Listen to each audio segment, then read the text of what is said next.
Muy buenos días a todas y todos los que nos siguen a través de las diversas redes sociales, de la coordinación de la licenciatura en Ciencia Política de la Universidad Autónoma Metropolitana, Unidad Iztapalapa, de la Cátedra Francisco I. Madero, así como de la División de Ciencias Sociales y Humanidades.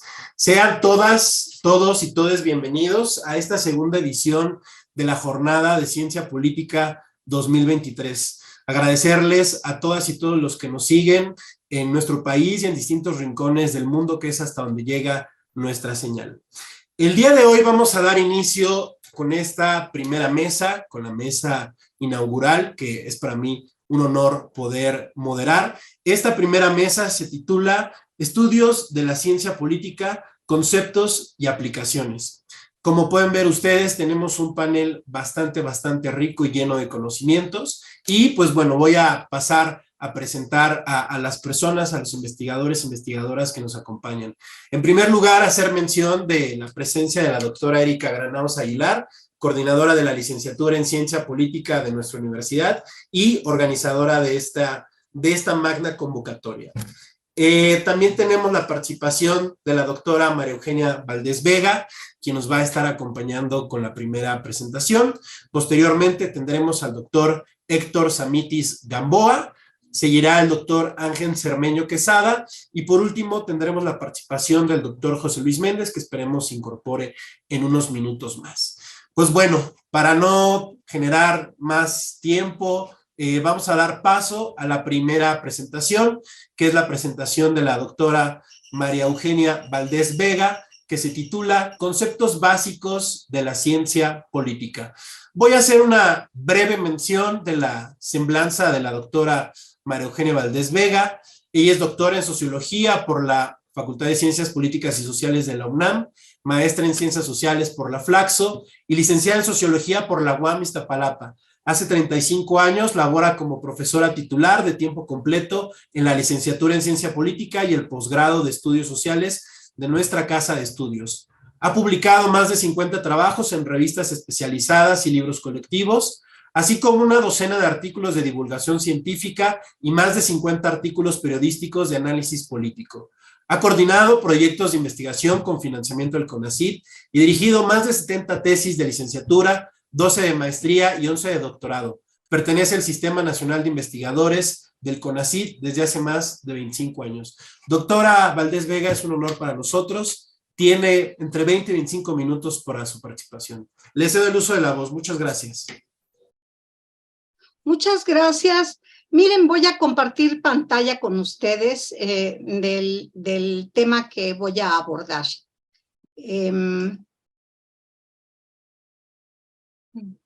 Miren, yo elegí para esta discusión que vamos a tener hoy, en realidad un intercambio de ideas. Ustedes saben que la ciencia política es una ciencia relativamente joven, ya no tanto, pero sin duda de las más jóvenes de las ciencias sociales, y entonces se enfrentó siempre a temas que tienen que ver con nuestras disciplinas de sociales, que es pues que compartimos mucho del lenguaje que se usa comúnmente y más los de ciencia política. Fíjense, por ejemplo, los conceptos principales que nosotros usamos son conceptos que usa la gente de manera corriente. Y son conceptos elaborados hace muchísimos años. Por ejemplo, régimen político y Estado son conceptos muy antiguos y que se siguen usando. El concepto de sistema político pues es mucho más reciente, pero los tres, a veces hasta por connotados autores mexicanos y extranjeros, ya no digamos los políticos, confunden muchísimo estos conceptos como si se tratara de lo mismo. Y bueno, de eso se trata mi ponencia. Vamos a tratar de esclarecer algunas diferencias y similitudes también. De régimen político, la definición, que en realidad es una síntesis que yo hice para el tratado que hicimos hace ya muchos años, se define de manera ya académica en la ciencia política establecida como tal, como el conjunto de normas formales e informales conocidas y aceptadas por los actores que aspiran a acceder y ejercer el poder político regulado por ellas. Este concepto de régimen político es, les digo, esta definición es una conjunción realmente de varias definiciones que yo encontré, pero que traté de sintetizar aquí, y podemos entonces afirmar que este conjunto de normas, sean formales o informales, o sea, escritas o no escritas, sí deben ser conocidas y aceptadas por todos los participantes, los que juegan en el juego de la política, que aspiran a acceder, pero luego también ejercer el poder político. El Estado, en cambio, es un concepto que académicamente se puede definir porque creo que es la definición más aceptada, la de Weber. Pero el concepto de Estado surgió junto con el capitalismo a partir del siglo XV. El primero que usó esta palabra fue Maquiavelo, para diferenciarlo ya un poco de lo que había sido el concepto de Estado antiguo. El Estado moderno es una construcción empírica que se da cuando la burguesía se adueña del poder político o lo comparte, pero ya bajo su mando a partir del siglo XV y hasta el siglo XVIII. Entre la caída de Constantinopla en 1453 y la toma de la Bastilla el 14 de julio de 1789, transcurrieron 3 siglos en que la burguesía buscó organizar políticamente a las sociedades que ya económicamente estaban bajo su dominio. Después, este Estado que nace en la época moderna, que es la que acabo de describir cuando se inicia y qué periodo abarca, se forman los estados nacionales y su definición como comunidad humana que en el interior de un determinado territorio, y Weber enfatiza en que el concepto de territorio es esencial en la definición, reclama para sí con éxito el monopolio de la coacción física legítima, y lo reclama para sí, más bien define el concepto de territorio como muy importante, porque justamente marcaba los límites de los estados nacionales, con las instituciones clásicas que se construyeron de diversas maneras en los distintos estados nacionales de Europa y luego a lo largo, bueno, a lo ancho del mundo, que son los 3 poderes, el poder ejecutivo, el legislativo y el judicial, equilibrando entre sí el reparto de poder, y con los 3 niveles de gobierno, el federal, el estatal y el municipal. Entonces, empíricamente lo podemos ver así, pero teóricamente se trata de una comunidad humana. Todos los miembros de estos poderes y de estos órganos de estos niveles de gobierno forman una comunidad humana que en un determinado territorio, bueno, tienen jurisdicción y mando. ¿Para qué? Sobre todo para el monopolio de la coacción física legítima. Para Weber, este científico social alemán, el Estado no es la única forma de organización política que ha existido, pero como todas las que hubo antes, y claro que se reconoce que hubo antes organizaciones políticas y va a haber después del Estado, en la historia, la violencia no es el medio normal ni el único del cual se vale el Estado, pero sí es un medio específico. En cambio, el concepto de sistema político se refiere no a personas ni a reglas, como en el caso del régimen o en el caso del Estado, sino que habla de pautas de interacción entre personas. Es un concepto que trata de abstraer muchas de las conductas sociales orientadas al poder. Lo define Easton en su libro sobre del esquema político como el conjunto de pautas de interacción por medio de las cuales se asignan valores en una sociedad.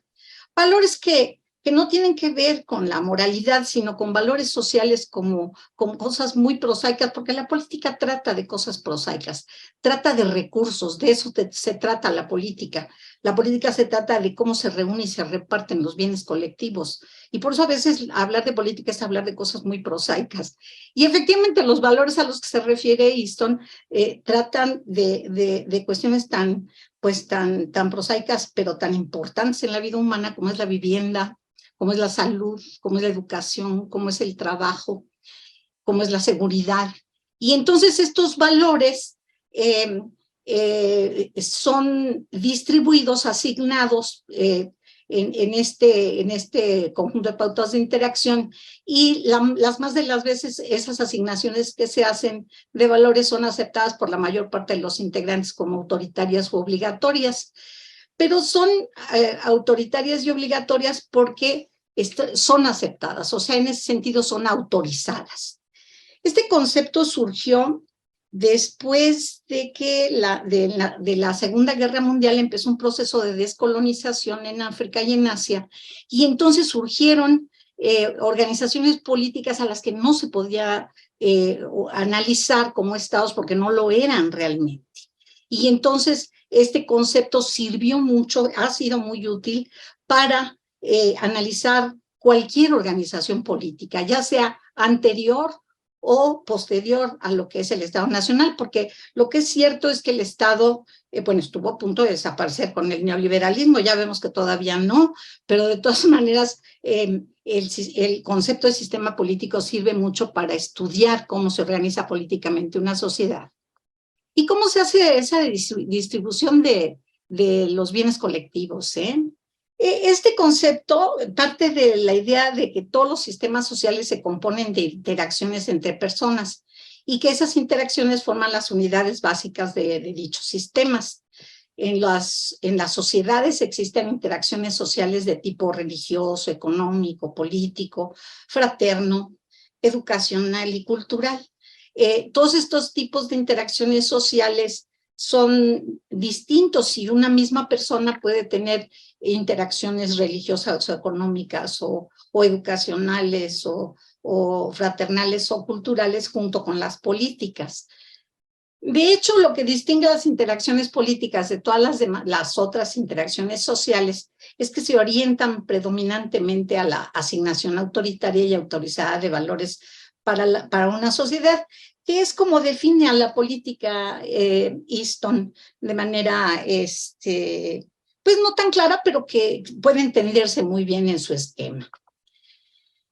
Entonces, a partir de estas definiciones que hemos dado de Estado, régimen político y sistema político, podemos sobre todo centrarnos en los conceptos de sistema político y Estado, que son los que más se confunden.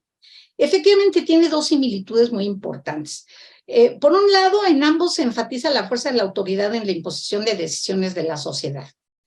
Aunque se reconoce que no es lo único, la fuerza física, de todas maneras, ese monopolio de la fuerza sin duda se concentra en la autoridad. Y por otro lado, la autoridad debe contar en ambas definiciones, debe contar con legitimidad, es decir, aceptación de la mayoría de la población para poder actuar, porque eso marca mucho que la actuación sea tersa o violenta. De todas maneras, aunque sea violenta, si es legítima la autoridad, se acepta. Miren, esta definición larga de Easton, yo la puse porque es muy importante que veamos cómo Easton coloca al Estado como solamente un tipo de sistema político. O sea, es uno entre otros que puede haber. Él dice, las normas especiales de legitimidad, tradición o costumbre han evolucionado universalmente. Si se fijan, son los tres tipos de dominación que se planteaba Weber. Las normas especiales de legitimidad, tradición o costumbre han evolucionado universalmente con el carácter de sanciones informales a disposición de las autoridades de los sistemas políticos. En muchos casos tienen como complemento a esas sanciones informales sanciones formales por vía de instrumentos para aplicar la fuerza y la violencia e imponer así la conformidad con las asignaciones. Se está refiriendo a la ley, al conjunto de las leyes. Tal vez los instrumentos más comprensivos y poderosos que producen estas consecuencias han sido los desarrollados en forma conjunta con el crecimiento de esa especie de sistema político societario que convinimos en llamar Estado.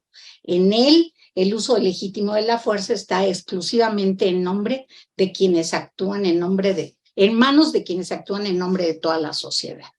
Como ven, por eso es muy importante, y aquí concluyo, es muy importante que se encuentren, que convengamos en la discusión teórica sobre nuestros conceptos, que son finalmente los que nos importan en el análisis político. Eso lo vemos todo el tiempo cuando estamos observando la vida política en nuestro país, por ejemplo.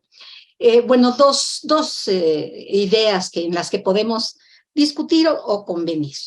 Uno, que es correcto y comprensible que los conceptos Estado y sistema político se usen indistintamente, debido a que aunque su origen y desarrollo teórico son completamente diferentes, se refieren al mismo complejo conjunto de ideas y fenómenos alrededor de la organización creada por los humanos para resolver los problemas colectivos.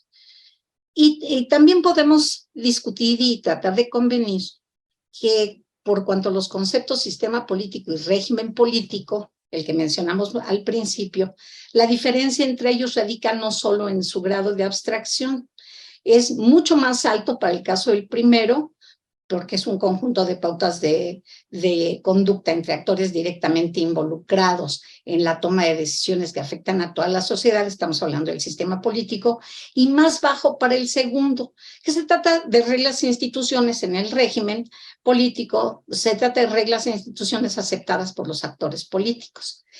Entonces, no nada más hay una diferencia en el grado de abstracción, sino que aluden también a ambos ámbitos diferentes. Es más amplio para el concepto de sistema político y mucho más restringido para el concepto de régimen político. Dan a veces ganas de corregir a nuestro presidente o a muchos de nuestros políticos cuando, bueno, pero es que el caso de nuestro presidente es más grave porque él es politólogo, pero bueno, es que es cierto, ha habido confusión teórica en cuanto a estas definiciones. Yo creo que más vale que nos vayamos poniendo de acuerdo y creo que en eso podemos ir estableciendo una discusión que nos permita, creo, llegar a estas dos conclusiones que yo llegué. Muchas gracias. Gracias a la doctora María Eugenia Valdés Vega, siempre tan puntual, tan importante. Tuve la distinción de ser su alumno en mi primer trimestre de la licenciatura y era muy puntual, muy específica en la distinción de estos conceptos que de una u otra forma a nosotros los que estudiamos ciencia política aquí en UAM Iztapalapa jamás olvidaremos y los tendremos muy presentes con ese énfasis y claridad de la doctora Valdés Vega. Le agradecemos mucho su participación, doctora. La doctora se tiene que retirar, lamentablemente, nos lo había comentado, y pues bueno, no nos queda por el momento más que agradecerle su participación y la valiosa distinción de sus conceptos. Doctora. ¿Sabes qué, Omar? Erika, ya no te avisé, pero me voy a poder quedar y me interesa mucho quedarme, así que me voy a quedar a que expongan los compañeros. Perfecto. Gracias a usted, doctora, por darnos el tiempo. Pues bien, vamos a continuar con esta primera mesa. Ahora daremos paso a la presentación del doctor Héctor Samitis Gamboa, que se titula La ciencia política latinoamericana entre el nacionalismo y el cosmopolitismo. Voy a mencionar la reseña del doctor Samitis Gamboa. Él es doctor en ciencia política por la UNAM, actualmente profesor de carrera, adscrito al Centro de Estudios Políticos de la Facultad de Ciencias Políticas y Sociales, y pertenece al Sistema Nacional de Investigadores. Sus líneas de investigación son teoría política, historia de la ciencia política en México y Latinoamérica, metodología para el análisis político, democracia, proceso de gobierno e instituciones políticas en México. Sus últimas publicaciones son un balance de la gestión gubernamental de Enrique Peña Nieto del 2012 al 2018 de Artigas Editores y coordinador en la definición y redefinición de la ciencia política contemporánea. Un honor y un gusto volver a coincidir en este espacio, doctor Samitis. Recuerdo que en la jornada anterior también nos tocó participar en la primera mesa y pues bueno, que se vuelva ya una tradición su participación en esta primera mesa. Le doy el uso de la voz, doctor. Bienvenido. Muchas gracias, licenciado Peredo. Bueno, pues en principio es poco el tiempo que tenemos. Yo quiero agradecer a la doctora Erika Granados y al doctor Fernando Castañeda la invitación para participar en esta jornada. Si ustedes me permiten, voy a compartir la presentación que tengo, que le añadí una preocupación adicional después de los 2 puntos, ¿no? Tiene mucha relación con con los conceptos que acaba de exponer la doctora María Eugenia Valdés. Bueno, he titulado el trabajo La ciencia política latinoamericana entre el nacionalismo y el cosmopolitismo. Y le añado la preocupación, discutiendo la experiencia de su desarrollo e identidad. ¿Cuál es el objetivo? El objetivo es situar el proceso histórico en el que surgieron las ciencias sociales y la validez de sus distinciones disciplinarias. Porque creo que para comprender esto debemos de registrar, como parte de este proceso, el establecimiento de las tradiciones nacionales en el estudio de lo político y lo social en América Latina. También hay que reconocer que la incorporación de las influencias de enfoques teórico-metodológicos producidos en Estados Unidos y en Europa Occidental, propios de una ciencia política empírica, modificaron no solo el estilo y las tradiciones nacionales de las ciencias sociales en la región, sino también su identidad. Me pregunto 4 cuestiones. ¿Continúan importando las tradiciones nacionales? ¿Cómo fue la recepción en Latinoamérica de los enfoques teórico-metodológicos producidos en Estados Unidos y Europa Occidental? ¿La ciencia política se ha convertido en una ciencia realmente internacional, digamos, en estos últimos 25 o 30 años, en la llamada era de la globalización? Y la última pregunta que genera discusión y debate: ¿la disciplina norteamericana se encuentra en una posición hegemónica en América Latina? El planteamiento que quiero hacer es tomar como base el estudio que hace Wallerstein en la Comisión Gulbenkian, para poder entender cómo surgen las ciencias sociales y la validez de sus distinciones disciplinarias y las implicaciones organizacionales. Esto hay que enmarcarlo en el contexto justamente después de 1945, donde el autor mencionado identifica 3 procesos: el cambio en la estructura política del mundo. Después de 1945, los 25 años subsiguientes, el mundo experimenta una expansión de su población. Hay una capacidad productiva jamás conocida, que incluye ampliación de la escala de todas las actividades humanas y, por consiguiente, una expansión extraordinaria, tanto cuantitativa como geográfica, de los sistemas universitarios en todo el mundo, que condujo a la multiplicación del número de científicos profesionales. Hay que revisar a Wallerstein, pero es muy interesante ver cómo en esta relación que se da entre las ciencias sociales, el movimiento, yo diría, es una tendencia hacia la especialización y una tendencia hacia la interdisciplina. Ese ha sido un movimiento no nuevo, ha sido un movimiento que lleva cuando menos 70 años, ¿no? Y es justo que a finales del siglo XIX, pues había 3 líneas divisorias claras del sistema de disciplinas, ¿no? Por ejemplo, la historia, fundamental, el estudio del mundo moderno y civilizado. Y el estudio del mundo no moderno a través de la antropología. Pero también la relación de la historia y la antropología con otras ciencias que buscaron ser nomotéticas, es decir, que buscaron establecer leyes, que buscaron a través de la evidencia empírica demostrar regularidades. Y dentro de estas ciencias nomotécnicas, pues encontramos en el espectro de las universidades el estudio del mercado a través de la economía, del Estado a través de la ciencia política y de la sociedad civil a través de la sociología. Ahora, no solo hay que ver hacia Estados Unidos. En el caso de Europa, al mismo tiempo que existían tradiciones nacionales, los países consideraron necesario aprender de los otros para poder evitar el aislamiento y los prejuicios. Es decir, era difícil que las universidades no introdujeran enfoques universales. Pero estos enfoques contrastaron con la diversidad intelectual del estudio de los pensadores nacionales, que tenían varios métodos también: el jurídico, el histórico, el filosófico, el sociológico, ¿no? El psicológico. Y tampoco se podría pensar que llegara a un solo concepto de ciencia política.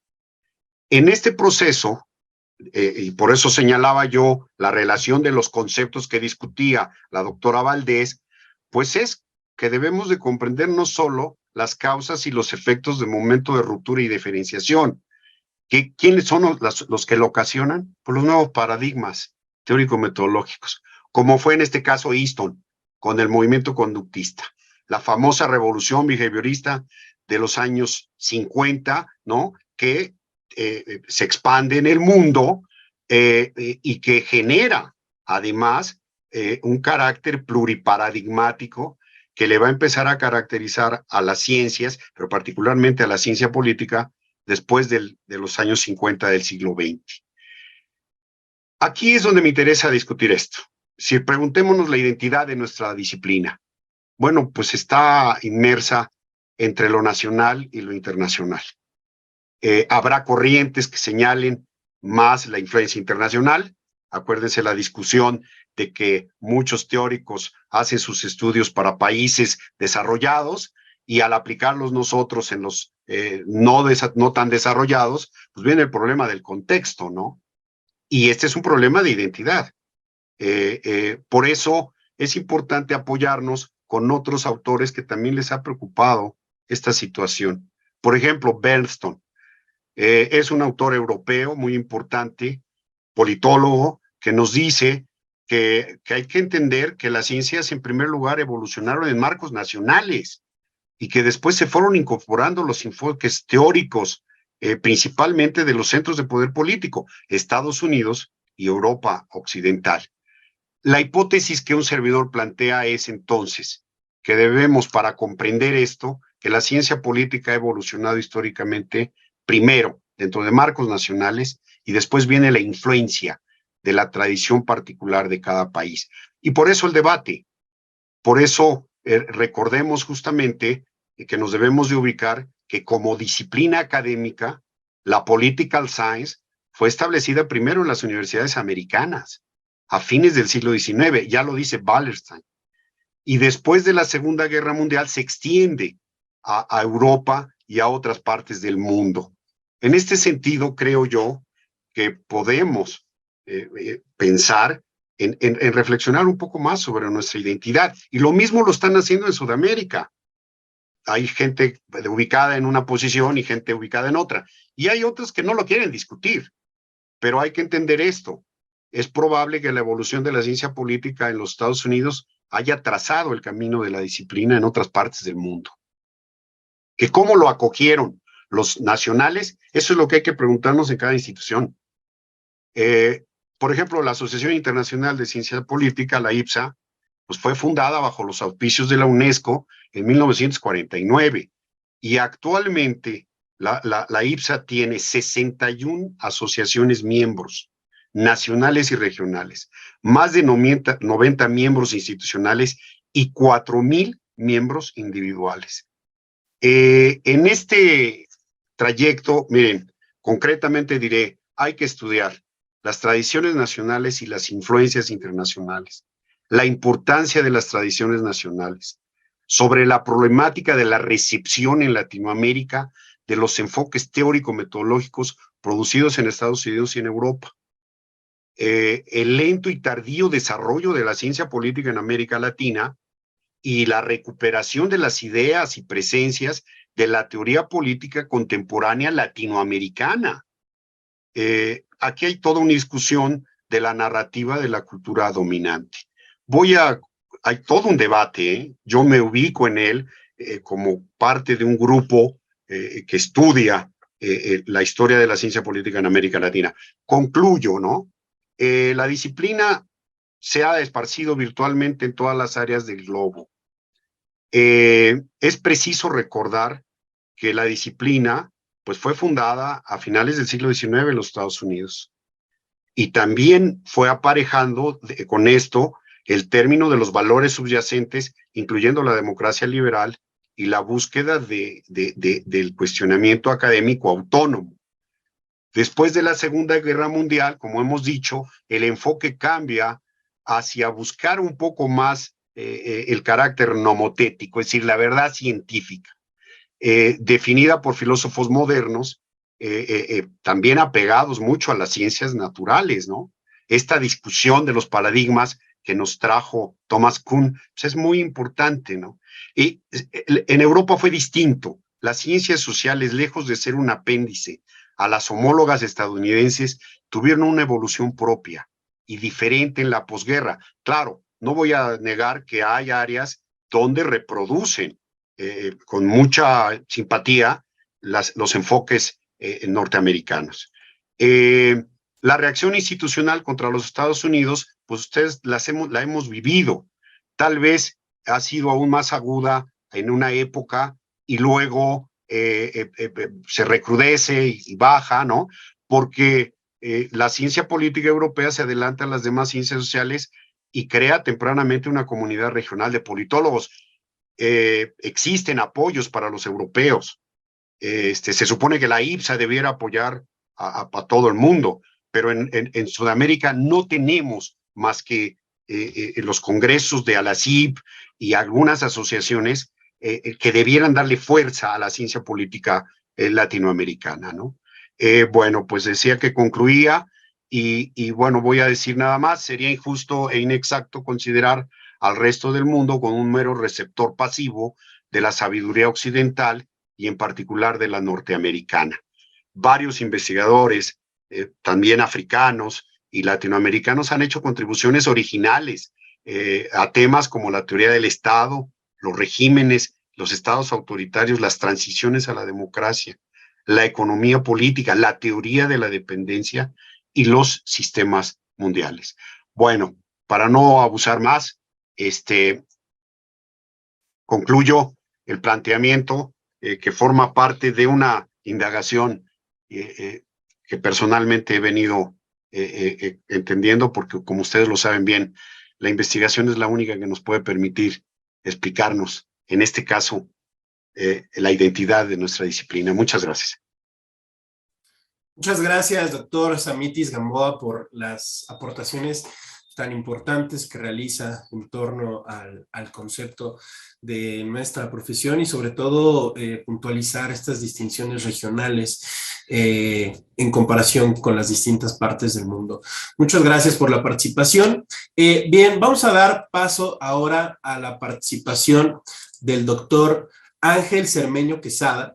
Su participación se titula Viejas y nuevas categorías politológicas para interpretar la crisis de los regímenes democráticos en nuestros tiempos. Leeré la semblanza del doctor Cermeño. Es doctor en Ciencia Política por la Universidad Nacional Autónoma de México, profesor investigador de la Academia de Ciencia Política y Administración Urbana de la Universidad Autónoma de la Ciudad de México, integrante del Grupo de Investigación en Teoría y Filosofía Política de la UACM y miembro del Comité Editorial de la revista Andamios. Es integrante del Sistema Nacional de Investigadores en la modalidad de candidato, coordinador de los libros Democracia e Integración Social, Diagnósticos, Dimensiones y Desafíos, editado por GEDISA en 2021, Populismo y Declive Democrático, Síntomas de un Cambio de Época, editado igual por la misma casa en 2022, y El Reverso de las Democracias Reales, Agravios Históricos e Injusticias Presentes, editado igual por GEDISA en este año. Es autor también del libro Contra el desencanto democrático y que es editado por la UCA Editores en el año 2022. Doctor Cermeño, bienvenido a esta jornada de ciencia política y le cedo el uso de la voz. Gracias. Muy honrado de esta invitación. Agradezco, por supuesto, a las autoridades, ¿no? Por supuesto, de la UAM Iztapalapa, de la Cátedra Francisco I. Madero, y particularmente, pues, por supuesto, a la coordinadora de la licenciatura en Ciencias Políticas de la UAM Iztapalapa, la muy estimada doctora Erika Granados Aguilar. Bueno, quisiera empezar diciendo que yo celebro que la primera mesa de estas jornadas tenga en efecto esta temática, ¿no? Conceptos y aplicaciones, porque yo me precio mucho de ser discípulo de un muy importante filósofo uruguayo-mexicano o mexicano-uruguayo, ¿no? Discípulo y sobre todo también de gozar de su amistad, el muy querido Carlos Pereda, que tiene una máxima muy simpática, ¿no? Él siempre dice, ten cuidado con el uso de las palabras, ¿no? Entonces, para nuestros alumnos de ciencia política, siempre hay que decirles que por supuesto aprender estadística es fundamental y formalizar el lenguaje de la disciplina es muy importante, ¿no? Escuchaba yo también con mucha atención las dos muy ilustres ponencias previas, ¿no? Y lo que el doctor Samitis nos advertía, ¿no? Que por supuesto que la historia de la disciplina con el aporte norteamericano es fundamental, pero que pues la adaptación nacional no puede menospreciarse, ¿no? Es muy importante, ¿no? Entonces, en ese sentido, pues, un poco va mi participación más en un sentido lexicográfico, ¿no? Cómo las palabras están vivas, cómo las palabras se transforman y se adaptan a los cambios de los tiempos, y como el gran tema de nuestra época tiene que ver un poco con la crisis de la democracia, pues un poco cuando se me invitó aquí a esta participación, yo quise pensar un poco cómo habían evolucionado las palabras, ¿no? Cómo alrededor de esta problemática viejas y nuevas palabras están en juego para interpretar lo que nos está ocurriendo en nuestros tiempos. Sé que tengo alrededor de 20, tal vez 25 minutos, voy a poner mi cronómetro. Como soy bastante desordenado para hablar y me avergüenza un poco que no preparé estas cositas del PowerPoint, pero sí redacté algo muy concreto y le voy a dar lectura, ¿no? Dice así: la democracia se encuentra en crisis. Esa es una afirmación que no se encuentra en discusión. Su declive tiene décadas incubándose. Los símbolos inequívocos de dicha crisis se replican consistentemente a lo largo de países, regiones y temporalidades. Hago un recuento aleatorio sin pretensiones de mayor sistematización, a saber, desencanto ciudadano con la política, lo cual se traduce en apatía y ausencia de compromiso con lo público, bajo desempeño institucional para resolver los problemas realmente sustantivos que aquejan a los ciudadanos de a pie, aumento de la distancia entre representado y representante, corrupción y falla en la administración de justicia, inseguridad pública creciente, incremento de la inclusión, de la exclusión y la desigualdad social, ¿no? Estos son los síntomas de la crisis de la democracia. El desencanto ciudadano con las instituciones representativas tradicionales no es, pues, arbitrario, ni irracional, ni injustificado. Y sin embargo, las alternativas ensayadas hasta la fecha solo empeoran significativamente aquello que quieren corregir. En este sentido, recupero en este breve texto un conjunto de categorías que nos ofrecen una interpretación de las causas de dicho descontento, así como de las nuevas categorías con las que se busca comprender las distintas metamorfosis de los fenómenos sociales que complican encontrar salidas a esta crisis de la democracia. Realizaré una glosa de algunos de ellos para mostrar cómo emerge un panorama en donde viejos rostros, es decir, conceptos, se transmutan en nuevos rostros o nuevas categorías de la política. Y cómo ello nos ofrece una mirada de la, condiciones de injusticia de la política en el mundo actual, ¿no? Estas categorías son, escogí unas poquitas, no se preocupen, seré como muy conciso. Antipartidismo, una vieja categoría, ¿no? O una categoría tradicional. Antipolítica, apatía política, todas estas son conocidas categorías. Digamos con nuevas categorías, ¿no? Autocratización, que es una nueva categoría, hay una legión de nuevos autores escribiendo sobre ella. Desciudadanización, parecería que no es tan nueva, pero sí, ahí está nuestro muy conocido Néstor García Canclini escribiendo sobre este concepto. Desdemocratización, polarización, populismo, posverdad. Bueno, me quito los lentes porque ya por la edad la presbicia pues ya hace que de cerca se requiera, ¿no? Leo mejor sin lentes, ¿no? Y bueno, esta otra categoría que también inunda, ¿no? Posverdad, ¿no?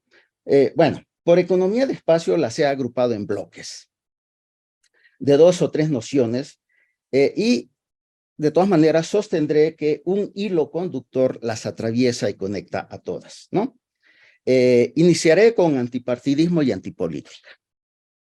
En estricto sentido no son categorías nuevas, como sabemos, ¿no? De antipolítica hablamos, si la memoria no me traiciona, al menos desde la década de los años 90 del siglo pasado. Ambas categorías se rigen como críticas radicales a las formas convencionales de hacer política, enmarcadas en la filosofía liberal y la democracia representativa. La antipolítica es de hecho una suerte de retórica negativa que ataca al status quo representado por las instituciones representativas y sus reglas como el parlamento, los partidos y los políticos profesionales. A todos ellos, la antipolítica acusa de ser instrumentos al servicio de las élites políticas que dan la espalda a la ciudadanía y que son insensibles a sus necesidades e intereses. Sin duda, el discurso antipolítico es penetrante y seductor. Pero el problema con la antipolítica radica en lo que oculta y disimula, así como en las consecuencias que ocasiona. Lo que oculta es algo evidente y consiste en que ella misma es una forma de hacer política. Y al ser una forma demagógica de hacer política, implica consecuencias negativas. En efecto, las tácticas discursivas de la antipolítica son agresivas y polarizadoras, ¿no? Solo hay que referirse a cada mañana y escuchar ciertos discursos de cada mañana. Sus fórmulas narrativas, como está de moda decir, hoy alimentan la insatisfacción y la desconfianza ciudadana. Con ello provoca el debilitamiento de la política, pues consigue vaciar de sentido democrático a la participación y la deliberación autónoma de los ciudadanos. Cabe mencionar que el discurso antipolítico debe su exitosa penetración y expansión al rol desempeñado por los medios de comunicación, tanto los tradicionales como ahora los vinculados al desarrollo tecnológico. Sin embargo, de esto hablaremos más adelante. Por lo pronto, volvamos al tema del antipartidismo. En efecto, el discurso antipartidos forma parte de la espina dorsal del discurso antipolítico. Los partidos políticos son realidades profundamente incomprendidas. Tenemos muy pronto una estupenda mesa de partidos políticos en estas mismas jornadas. Los partidos políticos son realidades profundamente incomprendidas. De hecho, resulta paradójico que el discurso antipartidos acompaña al propio nacimiento de los partidos, desaprobándolos en tanto organizaciones fundamentales para el desarrollo de la democracia representativa. Lo que aquí me interesa reseñar es que, en efecto, a lo largo de su turbulenta historia, los partidos de ser medios se volvieron fines y con ello dieron paso a las muchas y a decir verdad ambivalentes y ambiguas críticas que se les formulan. Lo cierto es que a nivel organizativo, tal y como desde los años 80 lo demostró el conocido autor Panebianco, la vida del partido es un continuo de retos inacabados. Y entre tanto, algo ha quedado demostrado y otra vez, y es que la ilusión de una democracia sin partidos es sencillamente eso, una ilusión. Pero es una ilusión que a la democracia le ha resultado muy costosa.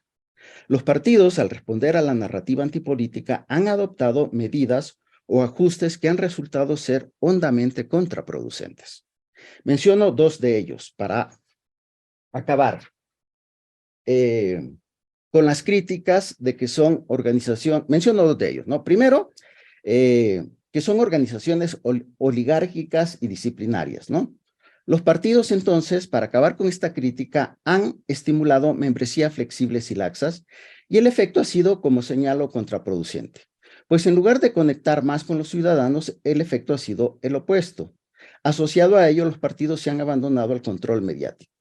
En efecto, al ya no contar con militancia significativa ni estructuras internas que refuercen el papel de los simpatizantes del partido, los liderazgos de este se atrincheran en el cobijo que les dan los medios de comunicación. Se imponen así los liderazgos telegénicos, artificiales, construidos con base en mercadotecnia política. De ahí a dar el salto hacia el retorno de los líderes carismáticos que imponen sus agendas políticas, manipulando los mecanismos plebiscitarios, hay una distancia mínima. Este nocivo personalismo de la política que ahora nos invade queda claro, una deriva del debilitamiento y desmontaje de los partidos políticos. Paso ahora a otras dos categorías: apatía política y desciudadanización. Ambas categorías también han cobrado particular relevancia en este contexto de crisis de representación política. La apatía política no es una noción nueva, pero la de desciudadanización sí.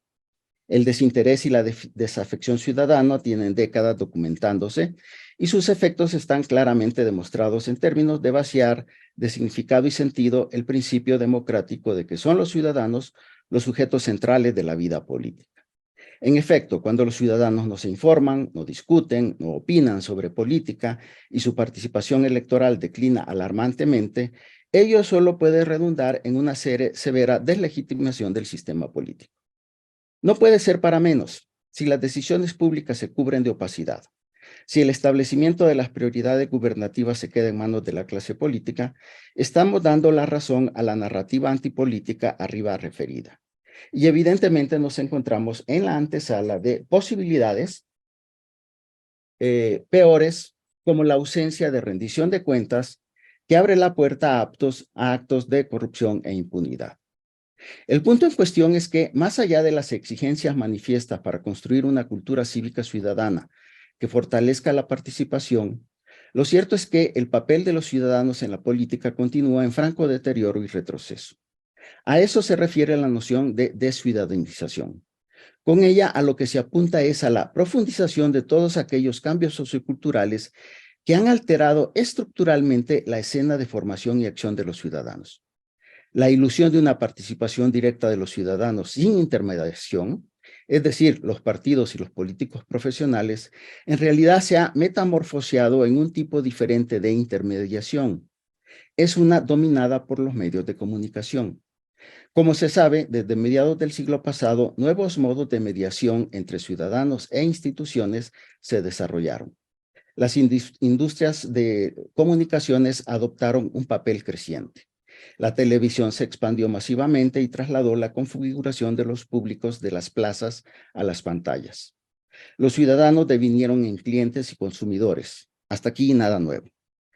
Evidentemente, muchas de las causas que han ocasionado el debilitamiento de la democracia representativa se ha originado en estos cambios. Ahora bien, ya podemos dar un paso más en el diagnóstico de la crisis de la democracia.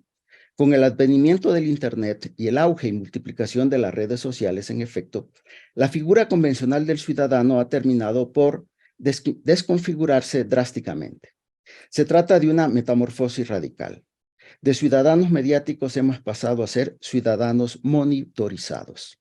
Esto es, a ser sujetos cuyos comportamientos, opiniones y gustos son registrados y articulados por algoritmos en un nuevo paisaje o horizonte sociocomunicacional híbrido y complejo. Sin duda, pero aún no del todo definido. No obstante, lo que sí queda claro es que como individuos somos mucho más manipulables. Las tendencias despolitizadoras línea arriba referidas se fortalecen. La calidad del debate público se empobrece. La fuerza de las subjetividades se enmaraña y enturbia. La polarización, los discursos de odio, las fuerzas de las identidades excluyentes tiende a predominar en las redes sociales que expresan las conductas diarias ciudadanas. Si hay algo que da pánico es atreverse a poner en cualquier plataforma una pequeña opinión, porque las toneladas de reacciones de odio que uno se puede granjear solo por emitir una pequeña opinión son de terror, ¿eh? Por lo tanto, esto me conduce a las siguientes categorías en el escenario de la política. Es lo que podemos ver en la tirada de categorías que a continuación propongo: polarización, populismo y posverdad. Por cierto, tengo gran expectativa de lo que viene a continuación en las siguientes mesas, porque el concepto populismo es el que a continuación va a ser trabajado por los siguientes autores, grandes colegas que mucho estimo y que estoy muy expectante de lo que voy a escuchar a continuación. Bueno, polarización, populismo y posverdad. Llevo 12 minutos, no estoy abusando del tiempo. Polarización, populismo y posverdad. Vivimos en un mundo mucho más conflictivo y polarizado que décadas anteriores. Esta es una cuestión que cae por su propio peso. Si algo caracteriza a la mayor parte del debate público es el encono y la radicalización de las posturas confrontadas entre los grupos sociales. En realidad, no hay diálogo entre adversarios. Lo que atestiguamos cotidianamente es la mutua descalificación entre chairos y fifís. Predominan las inercias desintegradoras por sobre las integradoras en la dinámica social. No hay espacio para profundizar en las causas estructurales que alimentan la atmósfera global de polarización social en nuestros días, ¿no? Pero si volvemos sobre las condiciones de abierta polarización en las que se desarrollan las subjetividades de la ciudadanía, lo que encontramos son condiciones que atentan contra los valores que fundan la democracia. Asistimos, por un lado, a una pérdida significativa de disposición hacia la tolerancia, el consenso, la concordia y el pluralismo. Mientras que por el otro lado estamos ante su opuesto, es decir, condiciones de intransigencia, intolerancia, discriminación y no reconocimiento. Ahora bien, la polarización se conecta con el populismo, entre otras maneras, a través de la emergencia de los liderazgos populistas. Este tipo de liderazgos concentra en su naturaleza muchas de las transformaciones de la política que definen nuestra época y que tanto han debilitado a la democracia representativa, a saber, ¿no?, lo que ya habíamos dicho: antipolítica, antipartidismo, polarización. Todo ello mediante la propalación de una narrativa maniqueísta y divisoria que promueve una división monolítica y antipopulista, ¿no? Los de arriba, los de abajo, ¿no? ¿Dónde han escuchado eso? Por ahí, ¿no? Y divisoria, que promueve una visión monopolítica y antipluralista de un pueblo homogéneo y bueno, que se afirma a partir del miedo a la otredad y los antivalores que avivan subjetividades destructivas de aversión, fanatismo y odio. Sobre el populismo se han escrito bibliotecas completas en nuestros días. Al respecto, simplemente mencionaré que no debe, ante la referida crisis de los partidos o la expansión de los medios digitales, condenar o demonizar a priori el impacto negativo del populismo sobre la democracia. Ello no obsta, sin embargo, a que la conexión entre populismo y democracia sea de suyo sumamente problemática. Por ejemplo, y para conectar con la tercera categoría en cuestión, la posverdad. Este fenómeno no hace referencia sencillamente al milenario uso de la mentira en la política. Este fenómeno no hace referencia sencillamente al milenario uso de la mentira en la política, sino que los rasgos novedosos tienen que ver con la producción sistemática de dichas mentiras como parte de un proceso políticamente promovido, organizado y rentabilizado, sirviéndose de las tecnologías de la información y la comunicación con una utilización intensiva de las redes sociales. Es, en efecto, la construcción de una dinámica perversa y deliberada de desprecio por la verdad. La posverdad se encuentra asociada con un líder mesiánico y su mensaje. Su objetivo es precisamente alcanzar la adhesión popular a dicho líder, valiéndose de la manipulación de las emociones.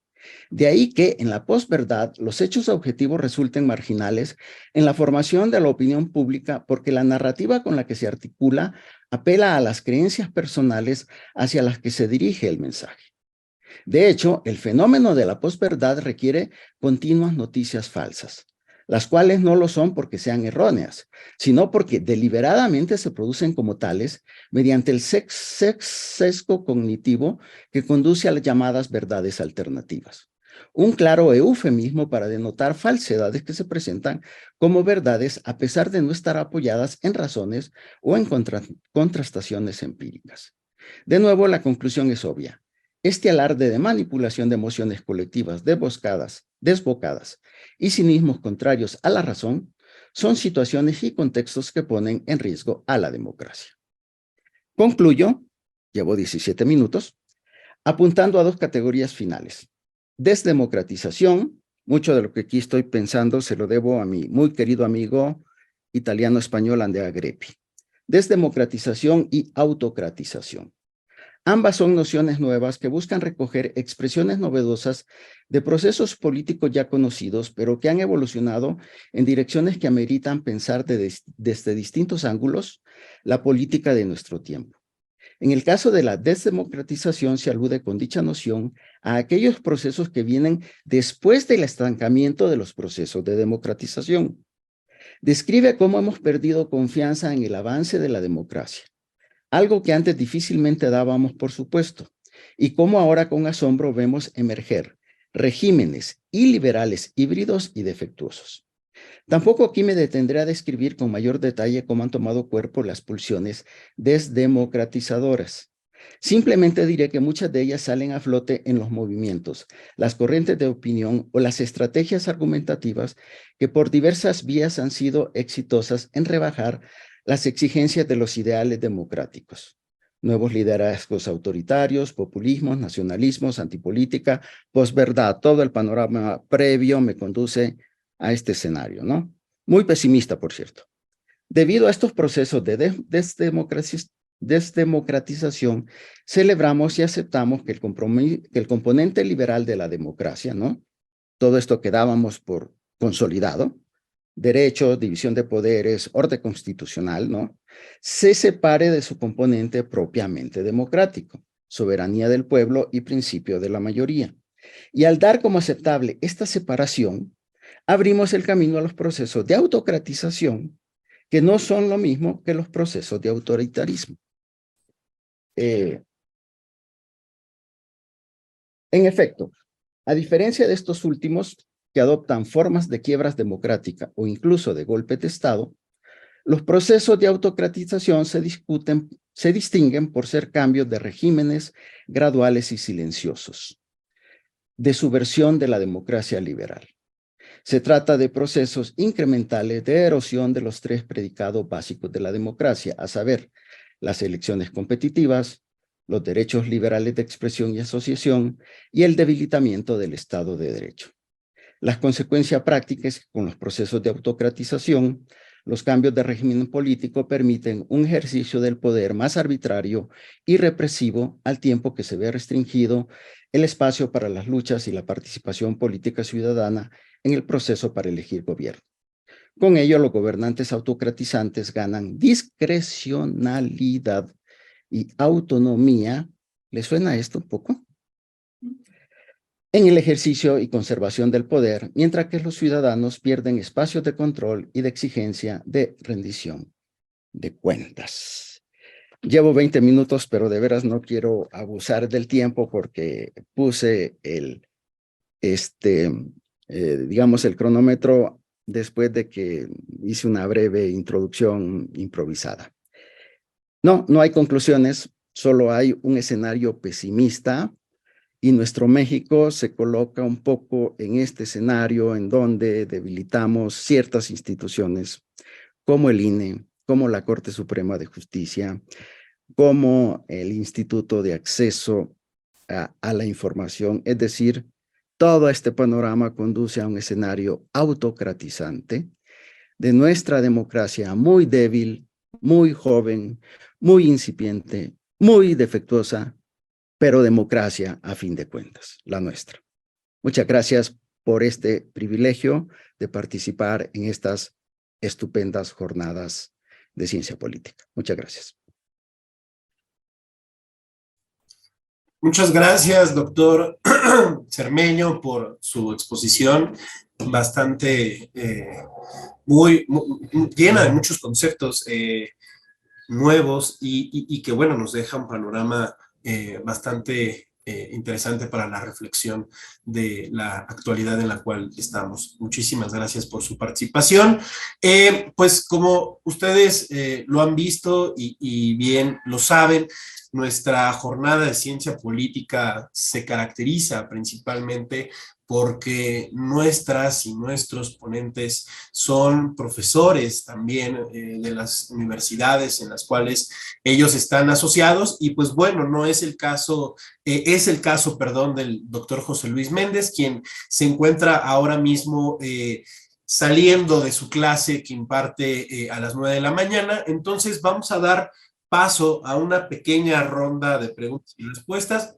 Se acaba de incorporar el doctor José Luis Méndez.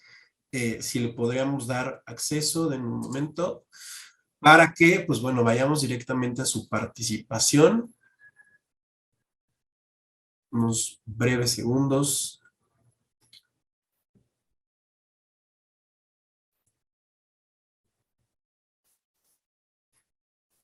Doctor José Luis Méndez.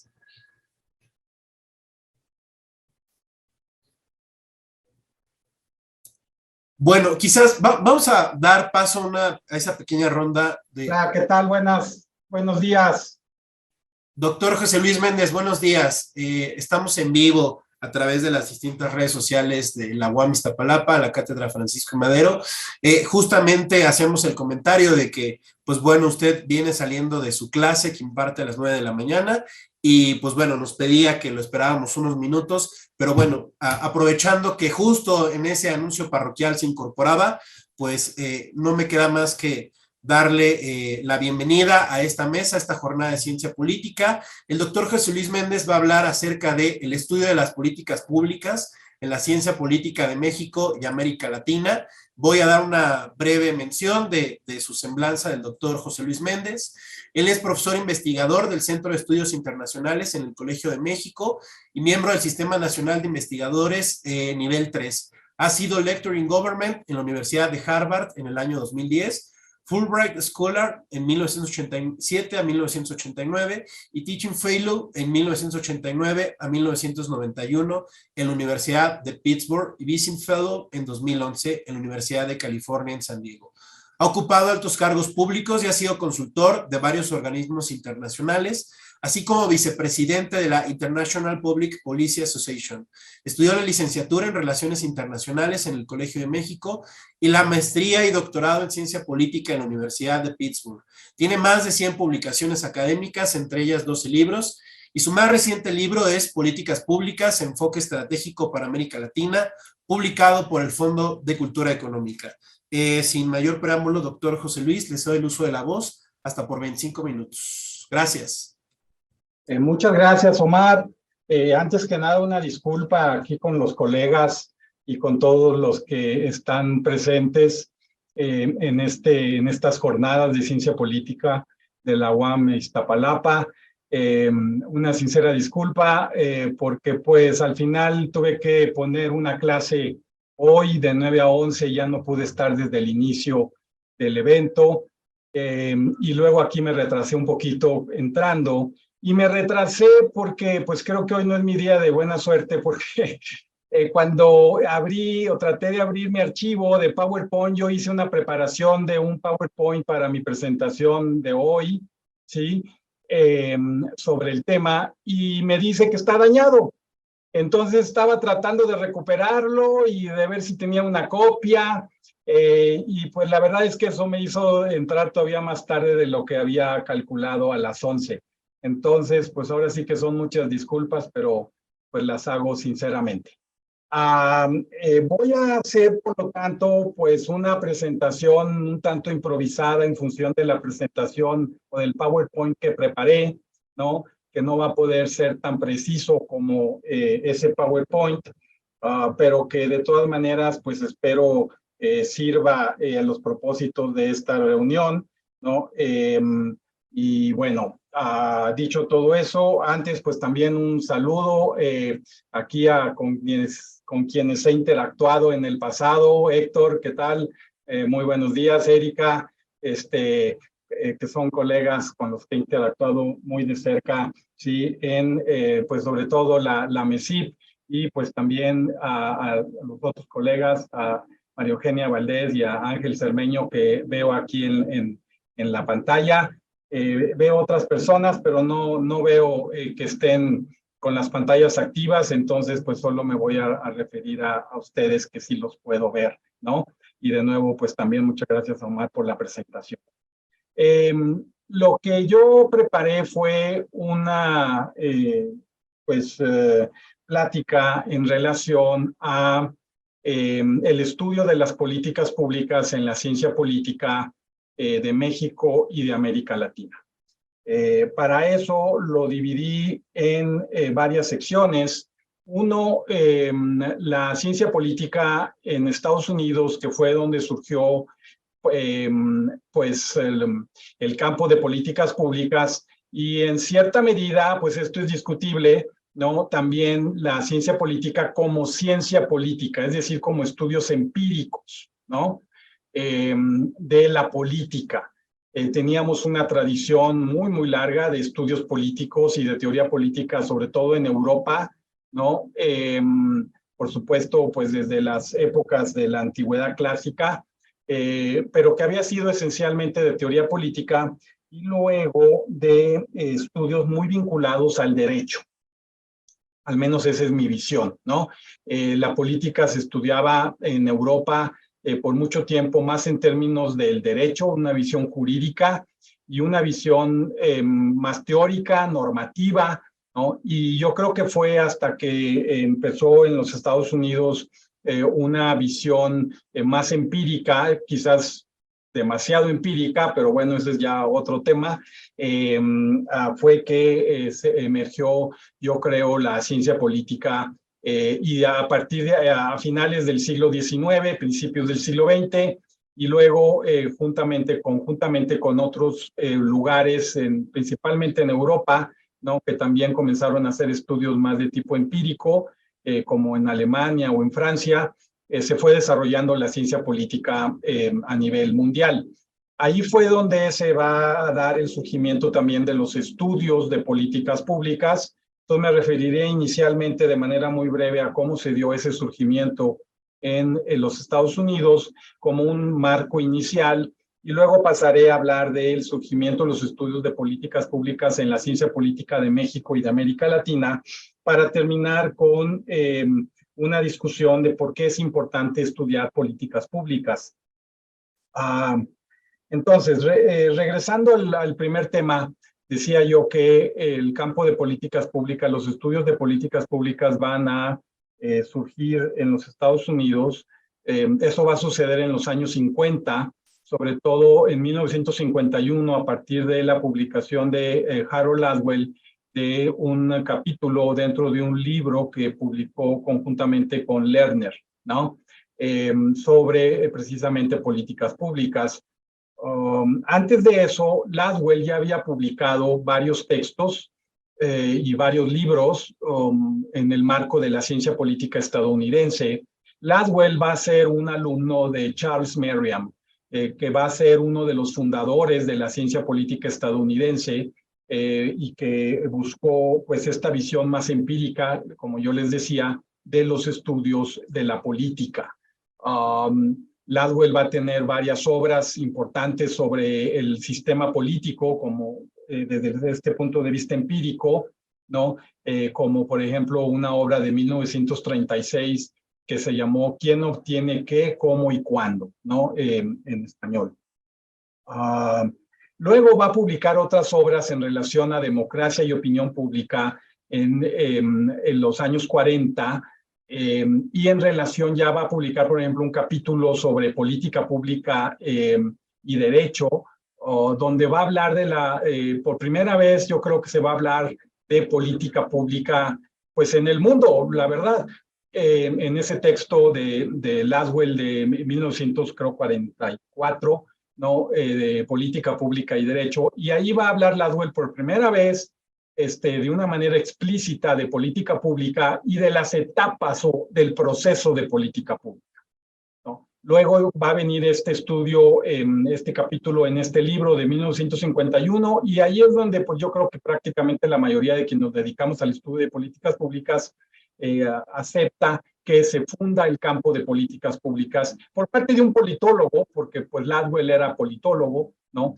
En el marco de la ciencia política. Las políticas públicas se van a continuar desarrollando, sobre todo en Estados Unidos y luego en algunos países europeos. En los años 60, poco después de esta fundación en el 51 del campo de políticas públicas, en los años 60 van a continuar los estudios de políticas públicas, sobre todo en lo que es diagnóstico y evaluación, ¿no? De políticas públicas. Luego en los años 70 va a haber muchos estudios sobre ejecución de políticas públicas. En los años 80 va a haber muchos estudios sobre lo que yo llamo problematización, o sea, formación de agenda en políticas públicas en los años 80. Y a partir de los años 90 va a haber una dispersión de temas en el campo de políticas públicas. Entonces, como pueden ver, el campo de políticas públicas, los estudios de políticas públicas van a surgir sobre todo como un área de la ciencia política en los Estados Unidos, pues a partir de los 50 y luego 60, 70, 80 y 90 y hasta la actualidad, ¿no?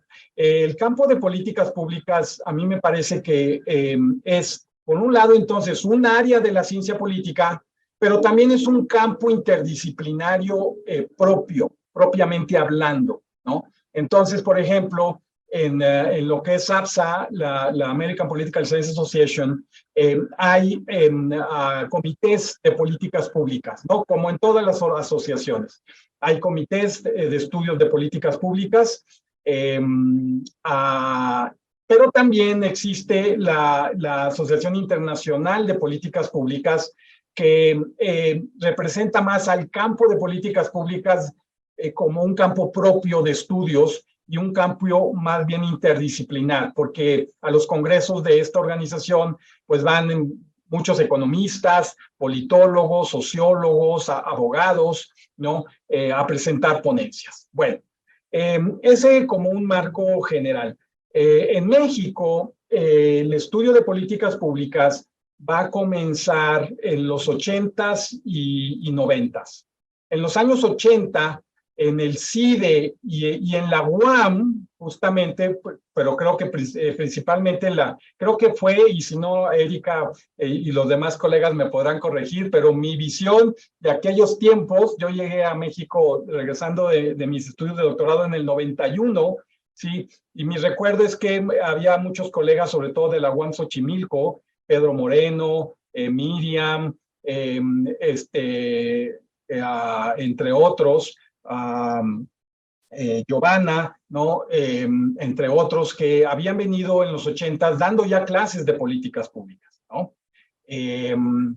Pero el primer texto de políticas públicas por parte de un mexicano va a ser de Luis Aguilar en 1990.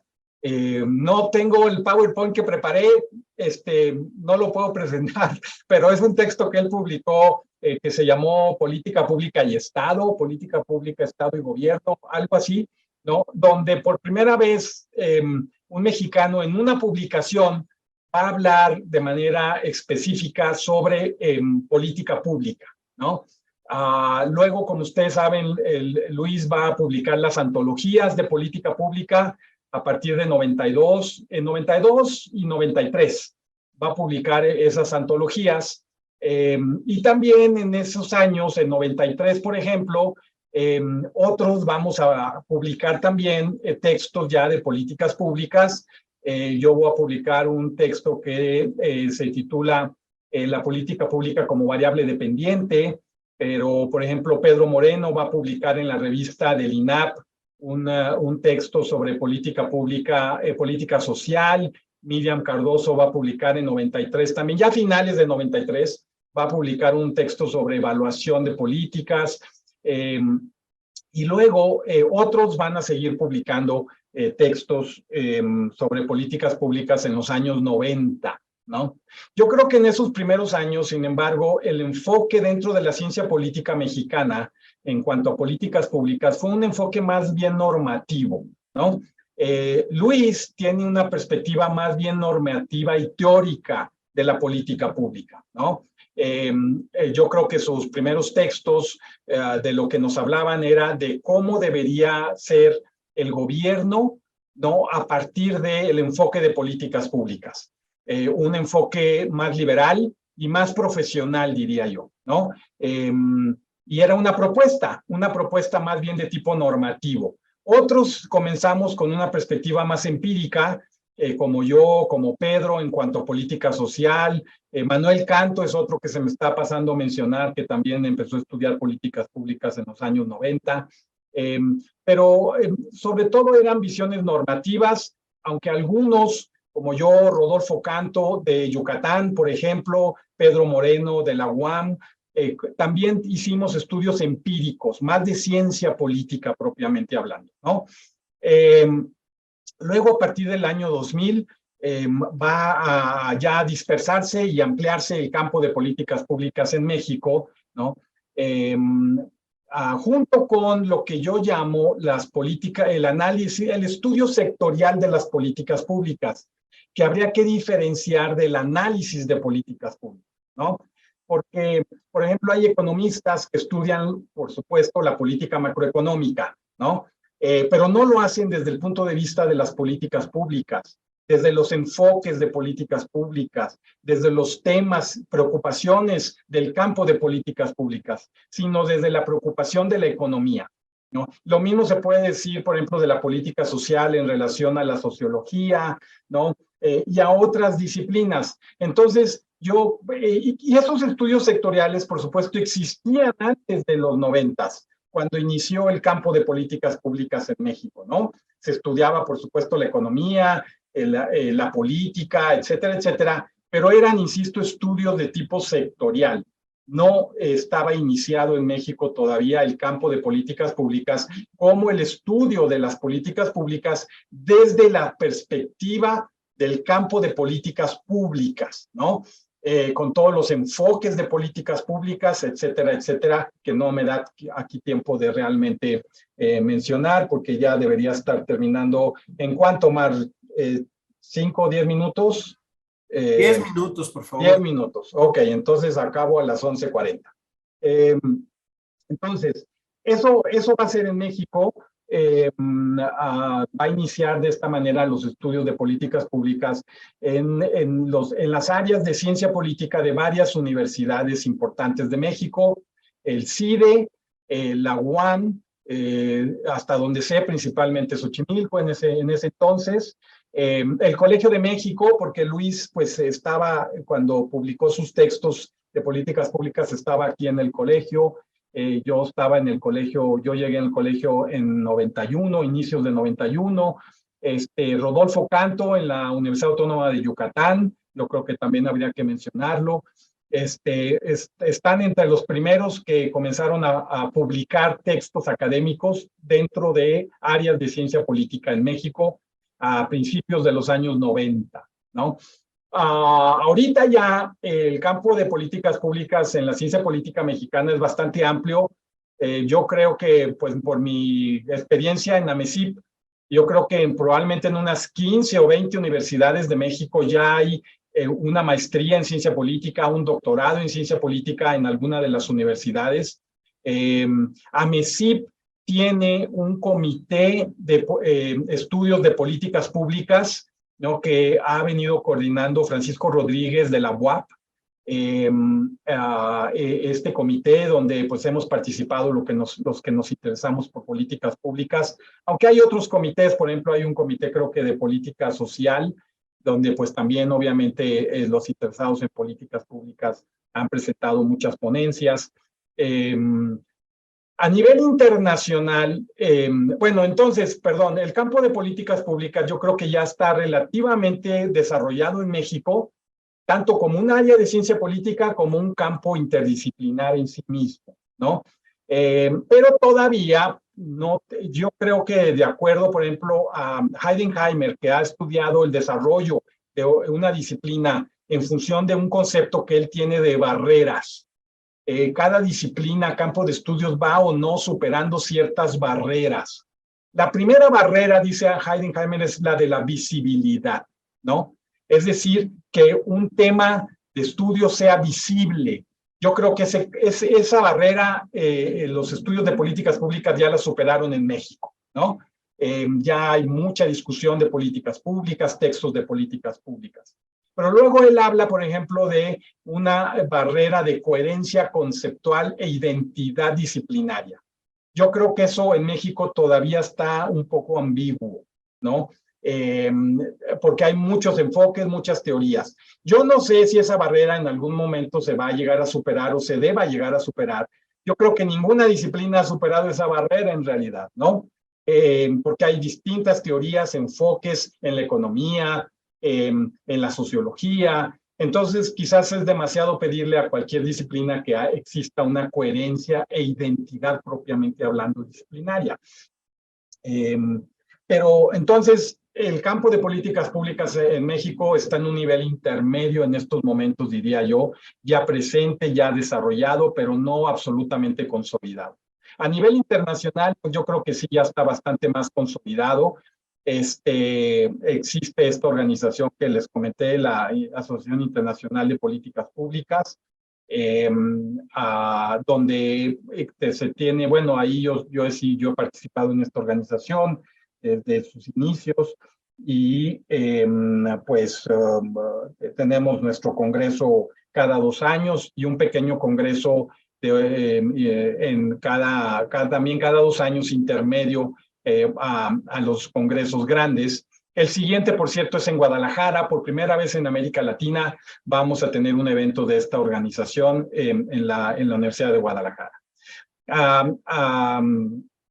Bueno, en América Latina, y ya no me da mucho tiempo para extenderme más, pero también, por supuesto, se ha desarrollado el campo de políticas públicas. A mí me parece que si tuviéramos que hablar de un fundador del campo de políticas públicas en América Latina en su conjunto, ese sería Óscar Oslak, que es un profesor de Argentina, de la Universidad de Buenos Aires, que publicó en 1986 un texto que se llamó Regímenes Políticos y Políticas Públicas, ¿no? Después de eso, él ha estudiado mucho las políticas públicas como un elemento del Estado y que nos sirve para entender el Estado, ¿no? Óscar Oslak, entonces en Argentina, empezó a dar clases y a publicar textos de políticas públicas desde los mediados de los años 80. Luego tenemos, por ejemplo, en Chile, Eugenio Loaera, publicó en el 2002 un texto que le publicó el Fondo de Cultura Económica. Es un texto breve de introducción a las políticas públicas. Luego tenemos a Andrés Roth en Colombia, que publicó también en 2002 un texto sobre análisis de políticas públicas, que ha tenido varias ediciones. En Ecuador, ya más recientemente, Guillaume Fontaine ha publicado un texto también sobre, bueno, varios, pero él publicó en 2015, 2016, también un libro sobre análisis de políticas públicas. Y bueno, yo creo que quizás estoy siendo un poco injusto, me faltan algunos autores en Brasil, pero a mí me parece que esos son los autores más destacados históricamente en el campo de políticas públicas en América Latina. En América Latina, ALACIP, la Asociación Latinoamericana de Ciencia Política, ha tenido varios comités sobre políticas públicas, ¿no? Donde hemos participado, pues, los que nos interesan estos temas. Hemos participado en lo que es la ALACIP desde hace, pues, también ya varios años. Termino en los 4 minutos que me faltan con algunas ideas sobre la importancia del estudio de políticas públicas en América Latina y en México principalmente. A mí me parece que en México no estamos ante un Estado fallido, ¿no? Ha habido mucha discusión sobre esto de distinto tipo, a veces un poco más periodística y a veces más académica. Yo no creo que estemos ante un Estado fallido, como algunos han dicho, pero sí creo que estamos ante un Estado débil.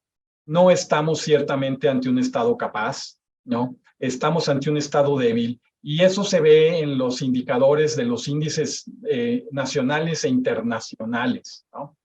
Por ejemplo, el Fund for Peace tiene un índice de estados frágiles, México ya está abajo de la calificación promedio que da ese índice en particular, que es de una organización civil internacional, ¿no?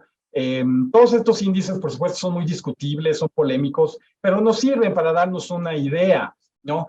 El Foro Económico Mundial también ha hecho una evaluación de la capacidad de las instituciones y los estados en los varios países del mundo, y México está en los peores lugares de los análisis que ha hecho el Foro Económico Mundial, junto con algunos otros países, sobre todo de Asia.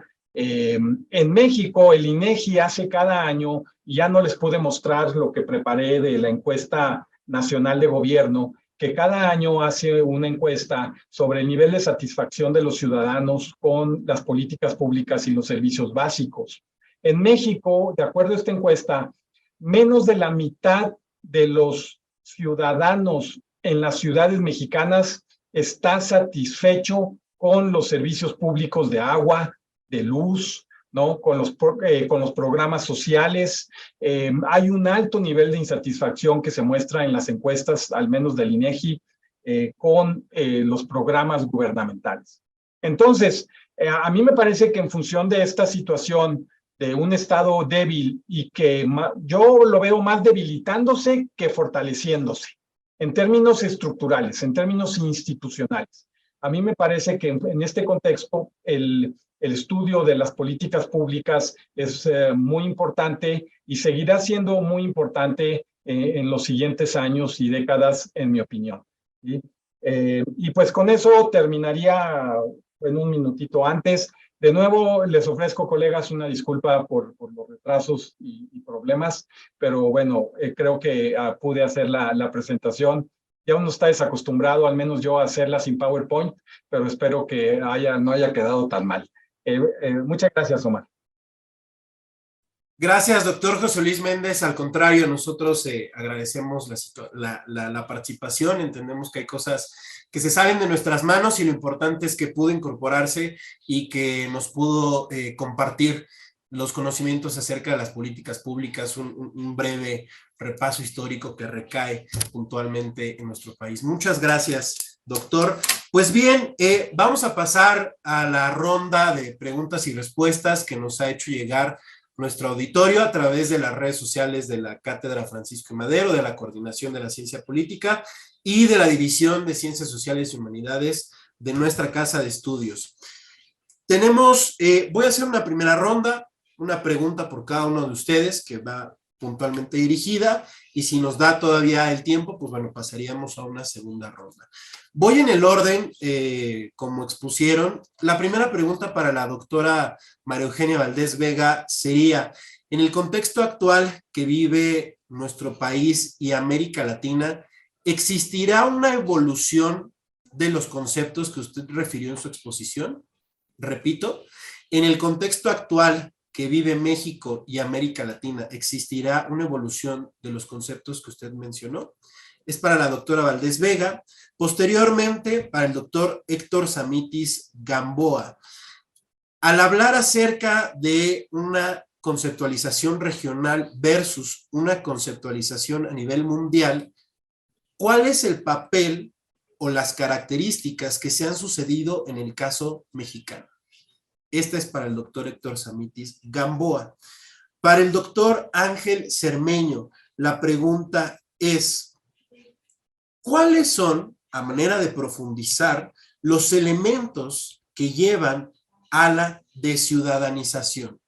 ¿Cuáles son los elementos que llevan a la desciudadanización? Y posteriormente, para el doctor José Luis Méndez, nos dicen, el doctor Méndez hablaba que las políticas públicas es un campo multidisciplinario. ¿Cuáles son estas diversas disciplinas que se dan cita en torno a las políticas públicas? ¿Cuáles son estas disciplinas que se dan cita en torno a las políticas públicas? Si les parece, hacemos esta primera ronda. Si tenemos un poco de tiempo, pues pasaríamos a una segunda. Doctora María Eugenia Valdés, si gusta, vamos en el orden. Les doy el uso de la voz.